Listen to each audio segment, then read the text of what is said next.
안녕하세요. 크루투데이 지영쌤입니다. 제가 얼마 전에 스터디를 하는 학생들과 모의 면접을 진행을 했습니다. 사실 저는 모의 면접을 수업 때 수많이 진행을 하는 사람 중에 한 명인데요.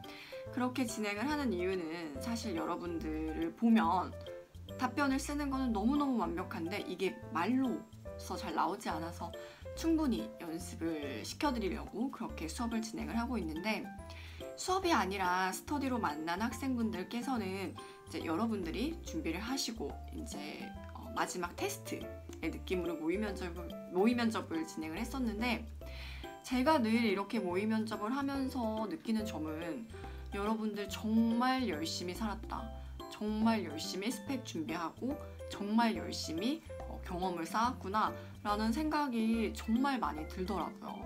그럼에도 불구하고 저한테 알려준 여러분의 이력사항들과 여러분이 말하는 내용이 너무 상이해서 왜 여러분의 능력을 충분히 말하지 못할까? 라는 고민을 하다가 제가 한 2가지 이유 정도를 알려드리려고 합니다. 그래서 여러분, 나는 혹시 면접에서 어떤 부분을 놓치고 있었을까? 라는 거 끝까지 파악하면서 한번 들어주세요. 첫 번째로는 서비스에 대한 이해가 충분히 되어 있지 않다라고 저는 생각을 합니다. 특히 객실 승무원은 이제 서비스직에 속해 있다 보니까 여러분들이 조금은 선입견을 가지고 답변을 만들어 가시는 것 같아요. 사실 서비스직에서 필요한 역량이 친절함 뿐만은 아닙니다.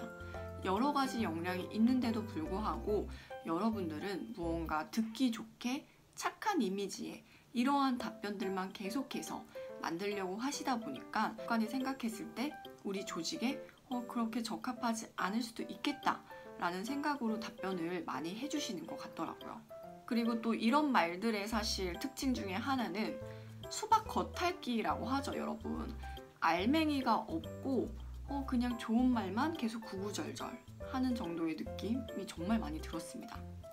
한 가지 예시를 들어드리자면, 정말 서비스 경력이 많은 학생한테 본인은 정말 이렇게 경력이 많은데 서비스란 무엇이라고 생각하나요? 라는 질문을 던졌을 때 저는 여러분의 경험을 바탕으로 한 조금은 다른 답변이 나올 거라고 기대를 했었습니다. 근데 대부분의 학생들은 이제 친절함과 연관이 되어서 모두 포커스가 고객한테만 맞춰져 있었던 것 같아요. 근데 서비스의 정의를 물어봤을 때는요, 여러분, 고객과의 관계뿐만 아니라 다양하게 기업에서의 서비스는 어떤 의미인가, 혹은 서비스를 제공하는 대상자는 정말 고객뿐인 것인가, 여러 가지 방법으로 생각을 해볼 수 있지 않을까 저는 생각을 합니다.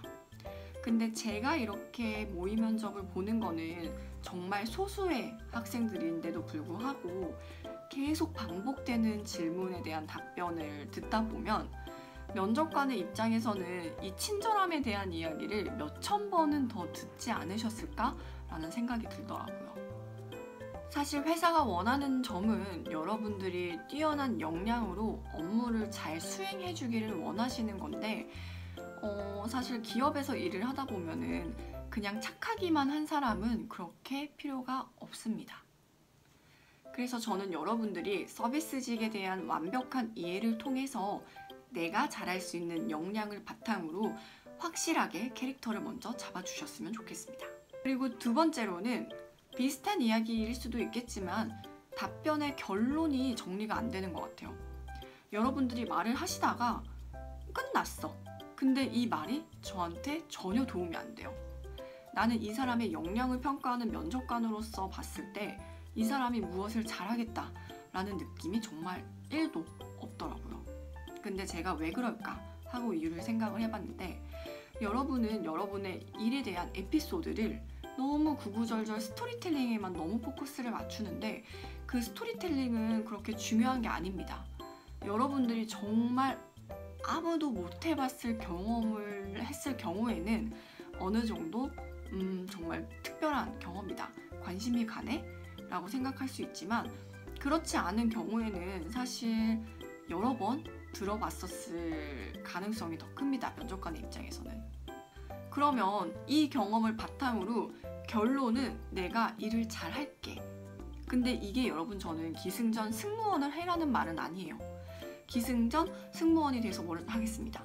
이게 중요한 게 아니라 여러분이 승무원 직무에 지원하긴 했지만 그래도 나는 이렇게 사회생활을 잘할 수 있는 사람이다.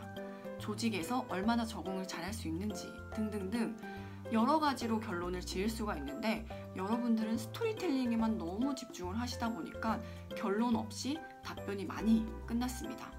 근데 제가 면접관이라면 저도 이제 사업을 하고 있는 사람인데 면접을 보게 된다면 그렇게 이야기하는 사람 뽑지 않을 것 같아요. 자기가 한 일에 대해서는 많이 얘기를 하지만 그 일이 내가 어떤 역량을 길렀는지 어필이 충분히 되지 않았고 이러한 일을 한 사람이 우리 회사에 꼭 필요할까? 라고 생각을 했을 때는 그런 경험을 통해서 우리 회사에 필요할지 말지 결정할 수는 없을 거라고 저는 생각을 합니다. 그래서 이 결론을 내실 때요, 여러분 아르바이트나 기타 경험, 직장 생활 등이 있으시다면 그냥 단순히 1차원적으로 생각하지 마시고요. 조금은 깊이 있게 생각을 하셔가지고 나는 어떤 역량을 발휘할 수 있을까? 내가 조직에서 혹은 내가 일을 할 때 업무 역량을 어떻게 발휘할 수 있을까? 그리고 승무원으로서도 어떻게 도움이 될까? 하고 여러 가지 결론을 한번 생각을 해봐 주셨으면 좋겠습니다. 근데 사실 이거는 단시간에 되지는 않는 것 같아요. 저도 그래서 매번 수업 때 학생들한테 교재를 딱 보면은 맨 앞장에 본인에 대해서 분석해 볼 수 있는 페이지가 있습니다. 근데 그게 사실 어떻게 보면 정말 뻔할 수도 있지만 고민을 깊이 해보지 않은 분들에게는 조금 어려운 내용이 될 수도 있어요. 근데 솔직히 실무 2차, 3차 대한항공 기준으로 3번 정도 면접을 보시다 보면은 그게 먼저 선행이 되어 있지 않으면, 본인에 대한 분석이 선행이 되어 있지 않으면 좀 3차까지 좋은 결과를 기대하기가 어려울 것 같더라고요. 그래서 여러분들도 스스로에 대해서 좀 고민해보고 서비스직에 대해서 완벽하게 고민해 보셔서 앞으로 있을 중반기, 하반기를 철저하게 잘 준비를 해주셨으면 좋겠습니다. 사실 제가 많은 학생들의 면접을 보고 많은 이제 어려움들을 듣다 보면은 늘 저는 너무 안타까운 것 같아요. 저 학생은 어필할 수 있는 방법이 이렇게 많을 텐데 왜 이걸 이렇게 말하지 못해줬을까 하는 후회가 좀 많은데 그런 부분에 있어서 저는 이제 코칭을 해드리고 각자 개별적으로 어필할 수 있는 역량을 만들어 드리는 게 제 임무라고 생각을 합니다. 이제 중반기, 하반기 6월이 시작이 되다 보니까 정말 수업 관련된 문의가 많은데요. 여러분 다들 지금 긴장하면서 준비하는 것 같아요. 이번 달에 우리 학생들 어학 실력 정말 많이 상승했습니다. 향상시켰고, 그래서 여러분들도 앞으로 이제 준비를 하실 분들은 완벽한 계획 세우셔서 남들이 이제 열심히 할 때 나만 뒤처지지 않는 그런 현명한 지원자가 되셨으면 좋겠습니다. 여러분 이번 주는 날씨가 그렇게 좋을 것 같지는 않은데 늘 감기 조심하시고 저처럼 감기 걸리지 마시고 완벽하게 준비하셔서 좋은 결과 있길 바라겠습니다. 모두 즐거운 하루 보내세요.